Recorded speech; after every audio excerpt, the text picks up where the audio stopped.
খানাকুলের নতিপুর এলাকায় বিজেপির শহীদ বেদি ভাঙচুর ও দলীয় পতাকা ছিঁড়ে ফেলার অভিযোগকে কেন্দ্র করে উত্তেজনা ছড়ালো। ঘটনার প্রতিবাদে বিজেপির পক্ষ থেকে নতিপুর বাজারে পথ অবরোধ করা হয়। বিজেপির অভিযোগ, মঙ্গলবার দুপুরে তৃণমূল আশ্রিত দুষ্কৃতীরা নতিপুর এলাকায় শহীদ সুদর্শন প্রামাণিকের বেদি ভাঙচুর করে। পাশাপাশি কেন্দ্রীয় স্বরাষ্ট্রমন্ত্রী অমিত শাহের ছবি ও দলীয় পতাকাও ছিঁড়ে ফেলা হয় বলে তাদের দাবি। এ বিষয়ে খানাকুলের বিজেপি বিধায়ক সুশান্ত ঘোষ বলেন, নতিপুর এলাকায় পরিকল্পিতভাবে শহীদ বেদি ভাঙচুর করা হয়েছে। আমাদের দলের পতাকা ও অমিত শাহের ছবি ছিঁড়ে ফেলা হয়েছে। এর প্রতিবাদেই কর্মী সমর্থকেরা পথ অবরোধে সামিল হন। অন্যদিকে চিংড়া এলাকায় খানাকুল ২ নম্বর পঞ্চায়েত সমিতির বিজেপির সহসভাপতি অরুণ মহিষকে মারধরের অভিযোগ উঠেছে তৃণমূলের বিরুদ্ধে। অরুণ মহিষের দাবি, তৃণমূলের পায়ের তলা থেকে মাটি সরে যাচ্ছে বলেই তাকে আক্রমণ করা হয়েছে। যদিও অভিযোগ অস্বীকার করেছে তৃণমূল। আরামবাগ সাংগঠনিক জেলা যুব তৃণমূল কংগ্রেসের সভাপতি পলাশ রায় বলেন, এই এলাকায় অরুণ মহিষ ভয়ের পরিবেশ তৈরি করেছিলেন। গ্রামবাসীরা তারই প্রতিবাদ করছেন। খানাকুলে তৃণমূল কংগ্রেস বহুদিন আগেই পায়ের তলার মাটি হারিয়েছে। খানাকুলে তৃণমূল কংগ্রেস সন্ত্রাসের পন্থাটা বেছে নিয়েছিল। 2019-এ ভারতীয় জনতা পার্টির লড়াকু কার্যকর্তা সুদর্শন প্রামাণিক, তার কি অপরাধ ছিল? তিনি 15ই আগস্ট জাতীয় পতাকা উত্তোলন করতে গিয়েছিলেন। সেই জন্য তাকে গলা কেটে তৃণমূলের জল্লাদ বাহিনীরা খুন করেছিল। আজকে সেই সুদর্শন প্রামাণিকের যে শহীদ বেদি ছিল, সেই শহীদ বেদির পতাকা ভেঙে দেয়, শহীদ বেদিতে লাথি মারে তৃণমূলের নেতারা। পুলিশ নীরব দর্শকের ভূমিকা ধারণ করেছে। যে তৃণমূলের দুষ্কৃতীরা এই ধরনের কাণ্ড ঘটিয়েছে তাদেরকে এখনও অ্যারেস্ট করা হয়নি।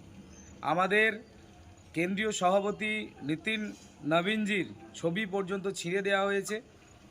আমাদের অমিত শাহজির ছবি ছিঁড়ে ফেলে দেওয়া হয়েছে। বিভিন্ন জায়গায় পোস্টার, ফ্ল্যাগ ছিঁড়ে ফেলে দেওয়া হয়েছে। খানাকুল বিধানসভার নতিপুর 2 নম্বর অঞ্চলের নতিপুর বাজারে।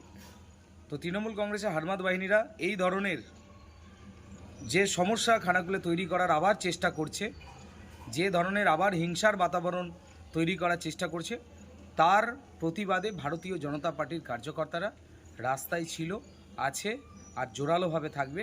তৃণমূল কংগ্রেস 2026-এ ফিনিশ, এটা একদম মাথায় রাখুন।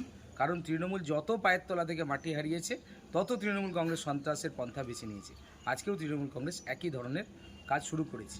আর যারা এই ধরনের কাজটা করেছে, পঞ্চায়েত নির্বাচনে এরাই আমাদের ভারতীয় জনতা পার্টির কার্যকর্তাদের ওই বিহারীলাল বুথে গুলি চালিয়েছিল। আমাদের ভারতীয় জনতা পার্টির এক কার্যকর্তার কানের এই সাইড দিয়ে গুলিটা ঢুকেছিল আর একটা সাইড দিয়ে বেরিয়ে গিয়েছিল।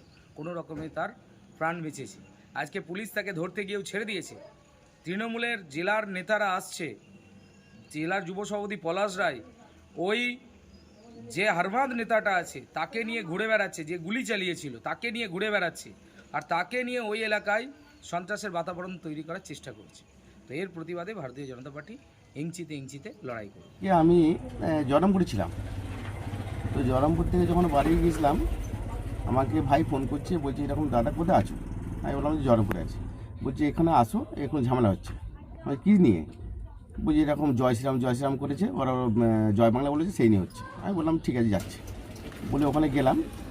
যাওয়ার পরেতে ঝামেলা চলছে তখন।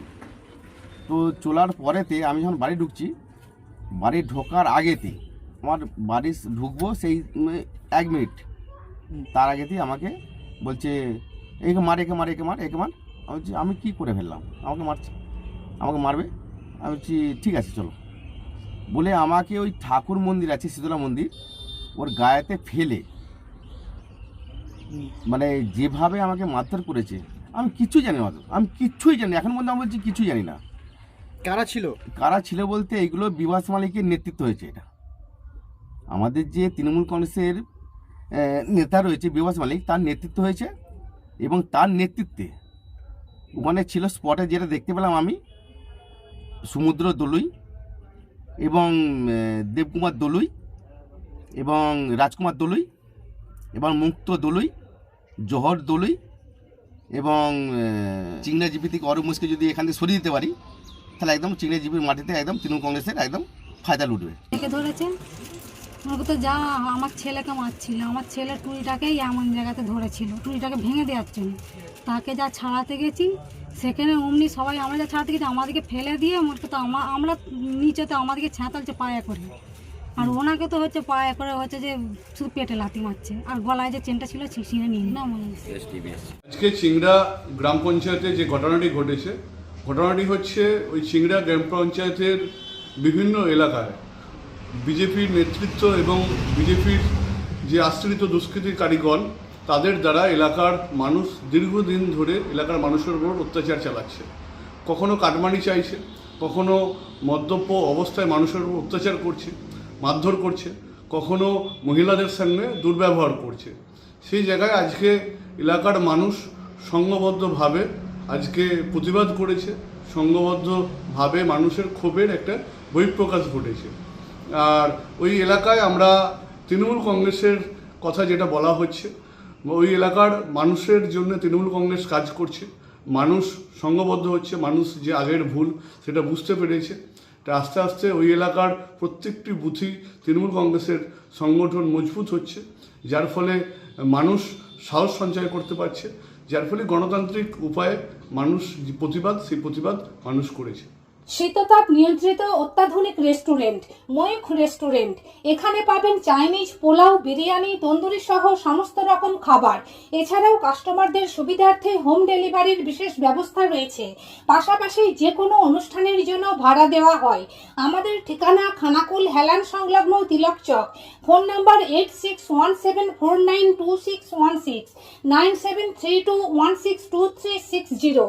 সেরা খাবারের স্বাদ পেতে আজই আসুন ময়ূখ রেস্টুরেন্টে।